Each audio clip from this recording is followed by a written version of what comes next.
ফাঁকা ঘর আছে? যে কোনো ঘর হলেই চলবে, শুধু দেখবেন ঢুকলে যেন আর বেরোতে না হয়, আর ছোট আর বড়র বন্দোবস্ত থাকলেই চলবে। নাম কি বল? কে? বাবা গো, ল্যাংচা। না না, ভালো নামটা লিখুন। আকবর আলী ঘোষ। আকবর আলী ঘোষ?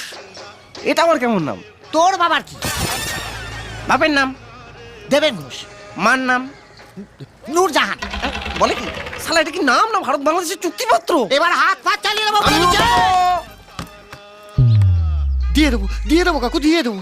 এখন যে কোনো একটা ঘরের চাবি দিন না কাকু। ছোট খোকাটা না বড্ড ডাকাডাকি করছে। আর আমি যে এখানে আছি না, কাউকে বলবেন না কিন্তু, হ্যাঁ? দুটো কাপের দাম দিয়ে দেবো। সঙ্গে দুটো প্লেট ভেঙেছ তার দাম। দেবো না শালা, কি করবি শালা তুই, হ্যাঁ?